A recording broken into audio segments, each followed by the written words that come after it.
Hello students, मैं हूँ सिल्केश madam. आप सभी का मेरे इस चैनल में स्वागत है। अभी हम कंटिन्यू करेंगे बिग डेटा में। तो बिग डेटा में आज हम देखेंगे कैप थ्योरम। तो चलिए शुरू करते हैं। Cap theorem introduction. कैप मतलब क्या कि ये CAP theorem it refers to the 3 desirable properties of a distributed system with replicated data. तो कैप का मतलब क्या होता है? C stands for consistency, A is availability और P इज़ पार्टीशन टॉलरेंस। तो यहाँ पर कंसिस्टेंसी में मतलब it is among the replicated copies. Availability of the system read and write, तो अवेलेबल हमेशा होना चाहिए। Partition tolerance, system been partition by the network fault. CAP theorem कहता है it states that the network shared data system can only strongly support 2 of the 3 properties. तो यहाँ पर हमने पिक 2 कहा है, तो we are able to pick only 2। तो यहाँ पर कौन कौन से हैं कैप में? ये है कंसिस्टेंसी, दूसरा है अवेलेबिलिटी और तीसरा है पार्टीशन। तो इन दोनों में से 2 ही वर्क करेंगे। एक तो कंसिस्टेंसी और अवेलेबिलिटी वर्क करेगा, मतलब ये CA हो जाएगा, कंसिस्टेंसी और अवेलेबिलिटी। नहीं तो फिर कंसिस्टेंसी और पार्टीशन होगा, नहीं तो फिर अवेलेबिलिटी और पार्टीशन होगा।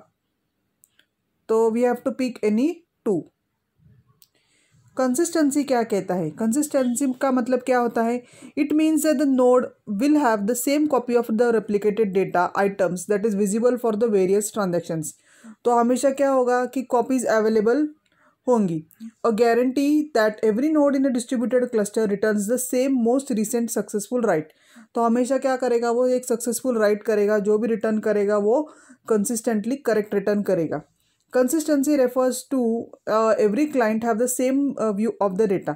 तो हमेशा सेम व्यू, जैसे कि अभी हम लोग मनी ट्रांसफ़र के बारे में बात करेंगे कि पैसा इधर से उधर जा रहा है। तो यहाँ पर मनी ट्रांसफ़र में क्या हो रहा है कि money deposited should reflect immediately and it handles the acid properties. तो यहाँ पर कैसा है? अकाउंट A है और अकाउंट B है, तो दोनों अकाउंट में से एक में से अकाउंट में दूसरे में डिपॉजिट करना है। हमको डिपॉजिट करें $100। तो यहाँ पर बैंक में कैसा है? यहाँ से दोनों में डेटा जो है वो अगर यहाँ से गया तो यहाँ पर रिफ्लेक्ट होना चाहिए। दैट इज़ कंसिस्टेंसी का ये एक पहला एग्जांपल हुआ। अभी दूसरा देखते हैं कस्टमर अपडेट सिटी। अभी यहाँ पर हम लोग देख रहे हैं कि ये है कस्टमर और यहाँ पर 2 एम्प्लॉयज़ है, एक तो है एम्प्लॉय केली और एम्प्लॉय जिम। तो यह कस्टमर क्या कर रहा है कि अपडेट करने के लिए कह रहा है कि मुझे अपना सिटी अपडेट करना है। अभी मैंने सिटी चेंज कर दिया है तो अभी मुझे अपडेट करना है। तो कस्टमर क्या करता है? पहले तो ये कॉल करता है अपडेट माय सिटी। तो कॉल कौन रिसीव कर रहा है? कॉल केली रिसीव कर रही है जो कि एम्प्लॉय है, और वो बोल रहा है अपडेट करने के लिए मेरा जो सिटी है वो अपडेट कर दीजिए सैन फ्रांसिस्को। अभी कॉल करने के बाद वो जो पूरा एड्रेस देना भूल गए, पिन कोड रह गया। तो उनमें से पिन कोड जब रह जाता है तो फिर दोबारा से कस्टमर कॉल करता है, इट इज़ कॉलिंग टू, और वो बोलता है कि अभी मुझे अपना कोड नंबर भी अपडेट करना है। तो कॉल जो जाता है वो जाता है दूसरे एम्प्लॉय को जो कि है जिम। तो सेम कॉल सेम एम्प्लॉय को, पहले वाले एम्प्लॉय को नहीं जाता है, तो दूसरे एम्प्लॉय को जाता है जो कि है जिम। तो वो क्या करेंगे? ये दोनों, कभी केली ने जो बताया, केली ने को जो बताया है कि सैन फ्रांसिस्को अपडेट कर दो, तो इसने राइट कर दिया। अभी दूसरा जब कॉल जाता है जिम को, तो क्या होता है? उसको ऑलरेडी जो डेटा केली ने अपडेट किया है डेटाबेस में, सैन फ्रांसिस्को सिटी अपडेट कर दिया है। तो फिर जिम क्या करेगा? जिम चेक करेगा, ओके अच्छा ये कस्टमर है, इनका ये डेटा था क्या? ठीक है, अभी इसमें पिन हमको ऐड करना है, तो वो पिन ऐड कर देता है। तो ये केली ने अपडेट किया हुआ इसको रिफ्लेक्ट हो गया जिम को, इसलिए वो पिन भी अपडेट कर रहा है जो कि है 94102। इस तरह से वो अपडेट कर दिया है। दूसरा देखते हैं अवेलेबिलिटी। अभी अवेलेबिलिटी जैसे कि उसका नाम से हमें पता चल रहा है कि अवेलेबल होना चाहिए हमेशा। It means that each read and write request for a data item will either be process successfully और message the operation not completed. अगर हमेशा अवेलेबल होना चाहिए generally. Even non failing node returns a response for all the read and write request in a reasonable amount of time. तो जो भी amount of time में है वो उसको देना चाहिए। To be available every node should be able to respond in a reasonable amount of time, तो उसको टाइम में आना चाहिए। एग्जाम्पल जैसे कि वेदर का एग्जाम्पल ले रहे हैं हम, एक वेदर टेबल है, तो हमने दिया है सिटी, वेदर के एट्रीब्यूट्स है सिटी, स्टेट, हाई और लो। तो वेदर टेबल में हम देख सकते हैं यहाँ पर हमने सिटीज़ दिया है। पहले तो है फोनिक्स, इनका स्टेट है अरिज़ोना और टेम्परेचर है 106 और लो है 85। फिर आता है Tucson Arizona 102 90, San Diego California 78 62, Las Vegas New Mexico 46 and 24। तो हमें क्वेरी क्या दिया गया है, name of the city from Arizona, तो कौन कौन सी सिटीज़ है जो अरिज़ोना में आती है, तो हमारा आउटपुट ये आना चाहिए। तो इस तरह से क्या होगा कि जब ये क्वेरी करेगा तो ये डेटा शुड बी अवेलेबल।